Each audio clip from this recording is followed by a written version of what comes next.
Este Mundo Tenebroso, Frank Peretti. Parte 1. Capítulo 21. Berenice tinha pressa.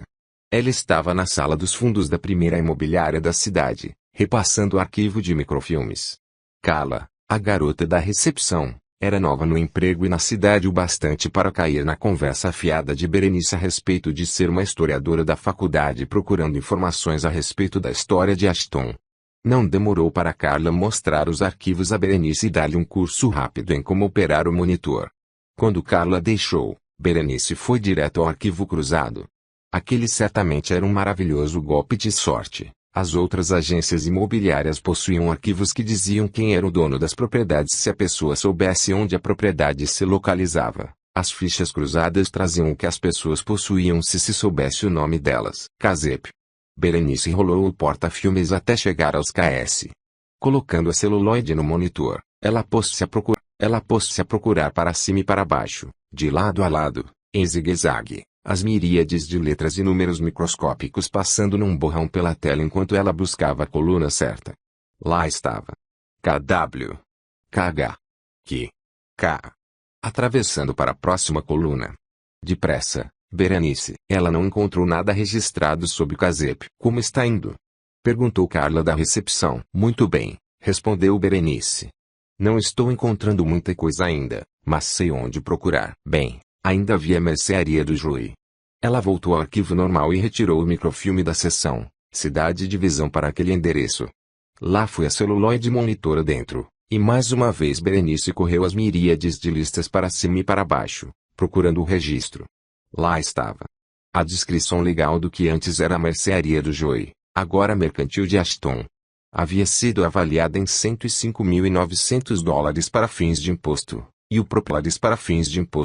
e o proprietário era homem e essa era tudo o que dizia. Berenice voltou às fichas cruzadas. Monitor adentro foi a celuloide Okeron. Para cima, para baixo, de lado. Ouçam. Homer. Omni. Omni. Omni. Omni. Omni. Omni. Os registros sob Omni Companhia Limitada. Desceram pela coluna. Poderia ter havido mais de 100. Berenice tirou a caneta e bloco de anotações e pôs-se a escrever furiosamente. Os muitos endereços e descrições legais poucos significavam para ela, muitos deles nem eram decifráveis, mas ela continuou rabiscando tão depressa quanto conseguia, na esperança de poder ler a própria letra mais tarde. Ela abreviou, enchendo página após página do bloco. O telefone tocou, como vinha fazendo, mas desta vez a conversa de Carla não pareceu muito feliz. A voz da moça estava baixa e séria, e ela parecia estar se desculpando bastante. A festa pode estar acabando, mocinha, trate de escrever. Num instante Carla apareceu. Você é Berenice Krueger, do Clarim? Perguntou ela diretamente. Quem quer saber? Disse Berenice. Era bobagem, mas ela não queria ter de dizer logo a verdade. Carla pareceu muito perturbada. Escute, vai ter de ir embora imediatamente, disse ela. Foi o seu chefe quem telefonou, certo? Sim, e eu ficaria grata se você não dissesse que a deixei entrar. Não sei o que está acontecendo, e não sei por que mentiu para mim, mas poderia fazer o favor de sair? Ele está vindo para cá a fim de trancar o local, e eu disse que você não tinha aparecido. Você é um amor. Bem, menti por você, agora faça o favor de mentir por mim. Berenice apressou-se em reunir as suas anotações e colocar de volta as celuloides. Nunca estive aqui. Agradeço, disse Carla enquanto Berenice saía correndo. Você quase me fez perder o emprego. O lar de Andy e June Forsythe era muito agradável, uma moderna casa de touras nas cercanias da cidade, não muito longe da serraria Forsythe. Aquela noite, Andy e Mary tinham ido lá para um jantar de comunhão juntamente com muitos outros do remanescente, enquanto Crione, Triscal, Seth, Shimon e Mota, sentados nos caibros, olhavam. Os anjos sentiam o crescente poder desse grupinho de pessoas de oração. Os Jones estavam presentes, bem como os Colemans, os Coopers, os Harris, alguns alunos da faculdade. Ron Forsythe também estava presente juntamente com a namorada Cynthia. Alguns outros cristãos recentemente convertidos estavam com ele, sendo apresentados agora ao restante do grupo.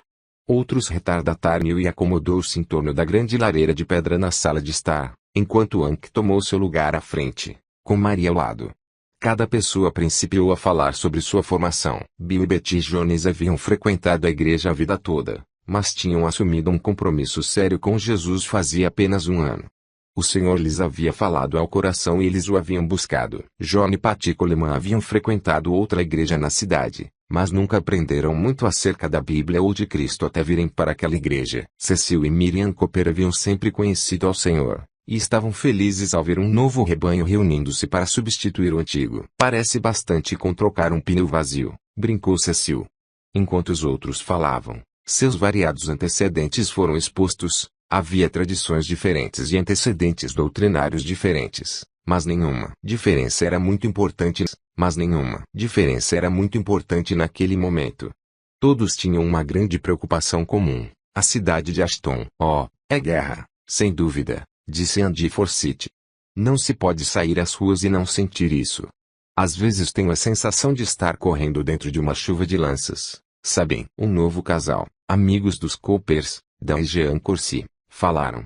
Jean disse, acho que Satanás está realmente solto por aí, conforme diz a Bíblia, como um leão que ruge tentando devorar a todos. Dan comentou, o problema é que nós apenas nos assentamos nas laterais e deixamos as coisas acontecerem. Está na hora de nos preocuparmos e ficarmos com medo e nos ajoelharmos a fim de ver se o Senhor toma alguma providência. Jean acrescentou, alguns de vocês sabem que nosso filho está passando por problemas bem sérios no momento. Realmente gostaríamos que orassem por ele. Qual é o nome dele? Perguntou alguém. Bob, respondeu Jean. Ela engoliu em seco e disse a seguir. Ele se matriculou na faculdade este ano e algo realmente lhe aconteceu. Ela precisou parar, sufocada de emoção. Dan continuou de onde ela havia parado, em tom amargo. Parece que algo acontece com qualquer garoto que vai para aquela faculdade. Eu não sabia o tipo de coisa esquisita que eles estavam realmente ensinando lá. O resto de vocês deveria descobrir o que está ocorrendo e não deixarem seus filhos se envolverem. Ron Forsyth, quieto até aquele momento, disse, sei do que está falando. Está acontecendo no ginásio também. A garotada está participando de negócios satânicos como você não acreditaria. Nós costumávamos tomar drogas, agora demônios. Jean aventurou-se, através das lágrimas. Sei que parece terrível, mas Ron. Sei que estava. Cara. Eu ouvia vozes dizendo-me que conseguisse umas drogas, ou roubasse algo, todo tipo de coisa terrível. Eu não dizia aos meus pais onde estava, não ia para casa, acabava dormindo nos lugares mais esquisitos. E com as pessoas mais esquisitas. Dan murmurou, é assim que o Bob está. Faz quase uma semana que não o vemos. Jean quis saber, mas como foi que você começou com essas coisas? Ron deu de ombros. Eu já estava andando pelo caminho errado. Não estou seguro de estar endireitado. Mas digo-lhes quando acho que me envolvi com o satanismo, foi quando alguém previu o meu futuro. Foi então que peguei a doença, disse estou certo. Alguém perguntou se a cartomante era uma certa mulher. Não, era outra pessoa. Foi no festival, há 3 anos. Ah, eles estão por todos os cantos, gemeu outra pessoa. Bem, isso apenas vem mostrar como esta cidade está fora de base, protestou Cecil Cooper. Há mais feiticeiras e cartomantes do que professores de escola dominical. Bem, teremos de ver o que podemos fazer a esse respeito, disse John Coleman. Ron interveio novamente. É trabalho pesado. Isto é, vi umas coisas bem esquisitas, já vi coisas flutuarem sozinhas, já li as mentes das pessoas, cheguei até a sair do corpo certa vez e flutuar pela cidade. Vocês têm mais é que orar mesmo. Jean Corsi pôs-se a chorar. Bob está possesso. Eu sei que está. Anke percebeu que estava na hora de assumir o controle. Muito bem, minha gente. Sinto uma responsabilidade muito grande de orar por esta cidade, e sei que vocês também sentem. Por isso acho que é aqui que se encontra a nossa resposta. É a primeira coisa que precisamos fazer. Todos estavam prontos. Muitos se sentiam sem graça ao orar em voz alta pela primeira vez. Alguns sabiam orar alto e confiantemente. Alguns oravam em frases que haviam aprendido em certas liturgias. Todos eram sinceros em cada palavra que diziam, não importava como se expressassem. O fervor começou a crescer devagar, as orações tornaram-se mais e mais fervorosas. Alguém começou a entoar uma canção simples de adoração e os que a conheciam, cantavam, enquanto os que não a conheciam, aprendiam. Nas vigas os anjos cantavam, as vozes suaves fluindo como violoncelos e baixos numa sinfonia. Triscal olhou para Creone, Sorriu um largo sorriso, e flexionou os braços. Crioni sorriu e repetiu um gesto. Shimon tomou da espada e a fez dançar em torno do pulso, traçando fitas e cachos de luz trêmula no ar enquanto a lâmina cantava com linda ressonância. Mota apenas fitou os céus, as asas sedosas abrindo-se, os braços erguidos à música. Kat silenciosamente arrumou a mesa da cozinha, colocando um prato, uma xícara e um pires. Aquela noite ela comeu sozinha, mal conseguindo engolir alguma coisa por causa das emoções que lhe constringiam a garganta e lhe reviravam o estômago. Ora, de qualquer forma eram sobras daquelas muitas outras refeições para as quais Marshall não aparecera. Era o que estava acontecendo de novo. Talvez o lugar nada tivesse a ver com quanto um jornalista se ocupasse. Talvez, embora Marshall se tivesse mudado para uma cidade pequena, supostamente pacata, ele ainda possuísse aquele maldito faro para novidades que o conduzia em buscas fantásticas a toda e qualquer hora da noite, arrumando uma história onde nenhuma existia. Talvez esse fosse, afinal de contas, o seu primeiro amor, mais do que a esposa, mais do que a filha. Sandy. Onde estaria ela? Não haviam feito essa mudança por causa dela? Agora ela se encontrava mais distante deles do que nunca, embora ainda morasse na mesma casa.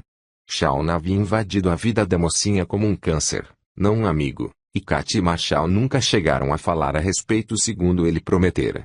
Marshall havia estado completamente distraído. Estava casado com o jornal, talvez enamorado da jovem e atraente repórter. Kat empurrou o prato e tentou não chorar.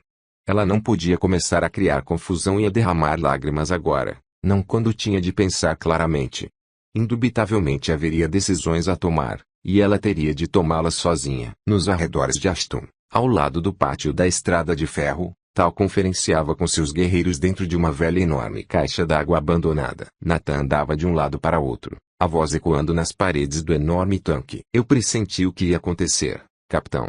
O inimigo está traindo Ogan para uma armadilha. Afeiçosa mudança. Sua família está em grave perigo. Tal assentiu com a cabeça e permaneceu mergulhado em pensamentos. Exatamente o que se poderia esperar. Rafar sabe que nenhum ataque frontal funcionará. Está tentando um golpe maligno através da sutileza e do comprometimento moral. E está conseguindo, eu diria. Sim, concordo. Mas o que podemos fazer? Se Ogan perder a família, será destruído. Não. Destruído, não. Derrubado, talvez. Dizimado, talvez. Mas tudo por causa da escória em sua própria alma, acerca da qual o Espírito de Deus ainda não o convenceu. Nada podemos fazer a não ser esperar e deixar que as coisas sigam o seu curso. Nathan podia apenas sacudir a cabeça em frustração. Gilo ponderava as palavras de Tal. É claro que o que Tal dizia era verdade. Os homens pecarão se quiserem. Capitão, perguntou Gilo, e se Ogan cair? Tal recostou-se contra a umida parede de metal e respondeu, não podemos nos preocupar com a questão do se. O problema que precisamos enfrentar é o quando. Ogan e Bush estão no momento construindo o alicerce de que precisamos para esta batalha. Uma vez que ele esteja pronto, tanto Ogan quanto Bush precisam cair. Somente sua clara derrota forçará o valente a sair do esconderijo. Gilo e Nathan, consternados, fitaram Tal. O senhor sacrificaria esses homens? Perguntou Nathan. Apenas por algum tempo, respondeu Tal. Marshall trouxe o grande pacote de lançamentos que Arnie Johnson pirateara do escritório de contabilidade da faculdade Whitmore e o passou por cima do balcão de recepção do Clarim Harvey Cole. Cole era um contador a quem Marshall conhecia bem e em quem podia confiar. Não sei se você conseguirá entender tudo isso, disse Marshall, mas veja se encontra seja lá o que for que Johnson encontrou, e se parece trapaça. O que Johnson encontrou, e se parece trapaça. Puxa vida, disse Harvey. Isto vai lhe custar uma nota. Darei em troca propaganda de graça. Que tal? Harvey sorriu. Boa ideia.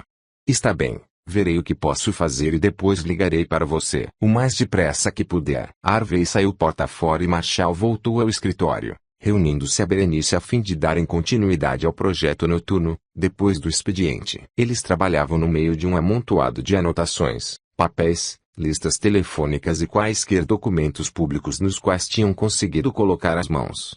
No meio daquilo tudo, uma lista combinada de nomes, endereços, cargos e registros de impostos estava sendo formada peça por peça. Marshall correu os olhos sobre suas anotações da entrevista com Armel. Muito bem, e que me diz do juiz, como é mesmo o nome dele? Jefferson Antônio Grau-Celsius. Berenice respondeu, folheando a lista telefônica do ano anterior. Sim, Antônio Alder, 221 traço. Imediatamente ela procurou nas notas que rabiscara na primeira imobiliária da cidade.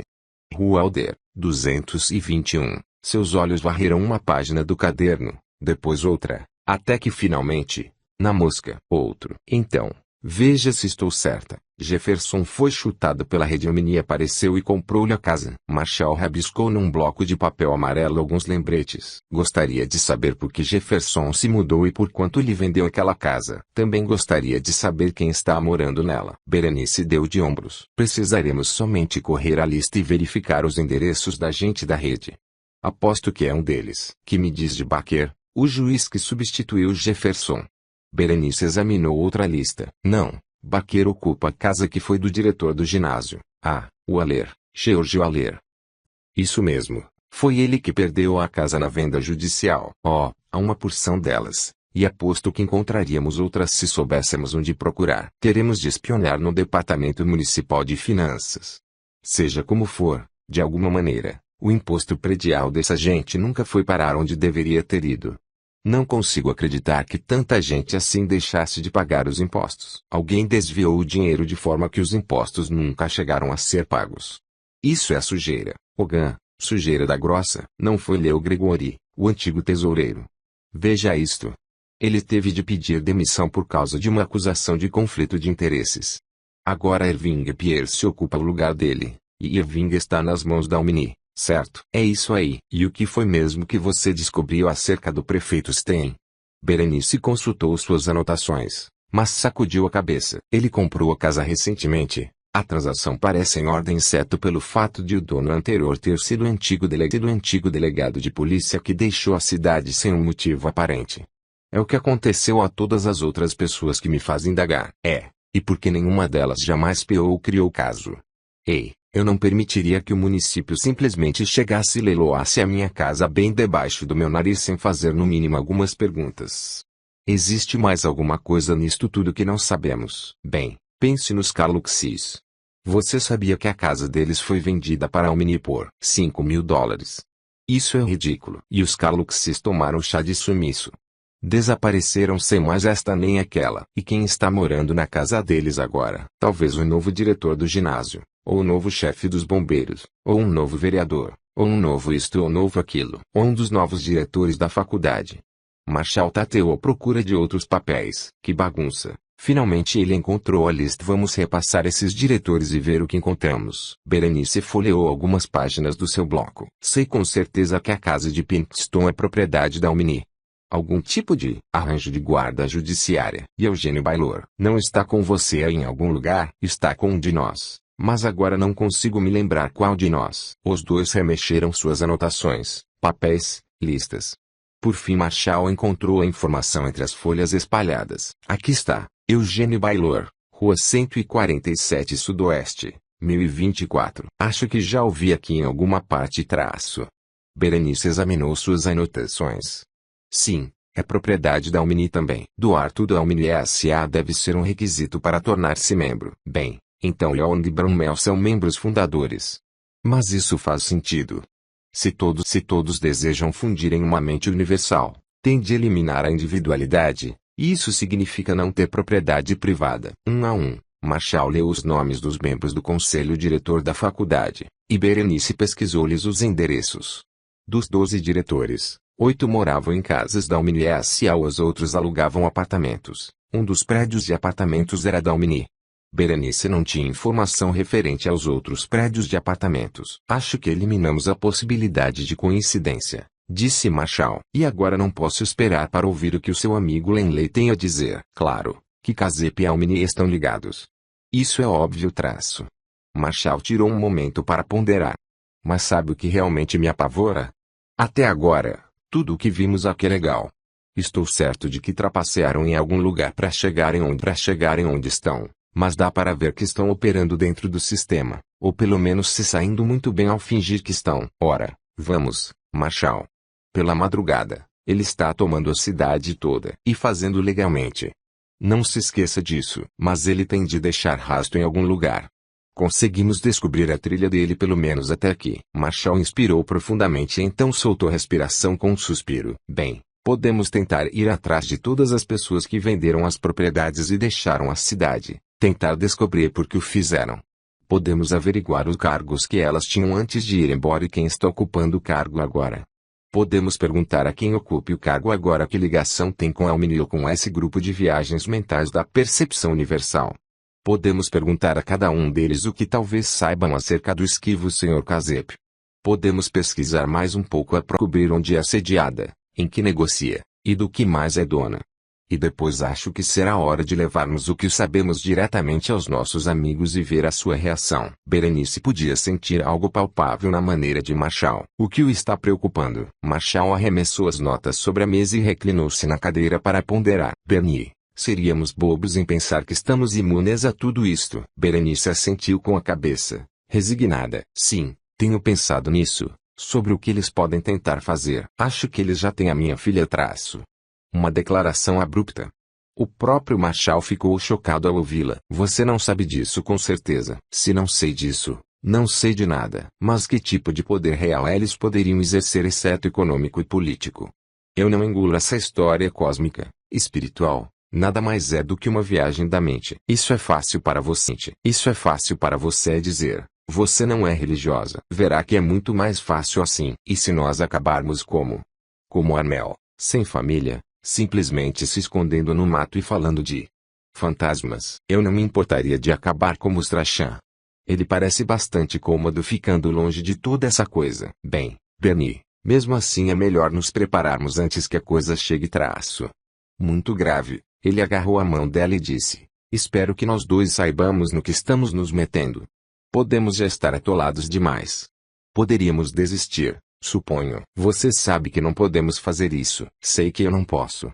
Não estou esperando nada de você. Pode sair agora, mudar-se, ir trabalhar para alguma revista feminina ou coisa parecida. Não me importarei. Ela sorriu e apertou com força a mão dele. Morrendo todos. Morrem infelizes. Marshall apenas meneou a cabeça.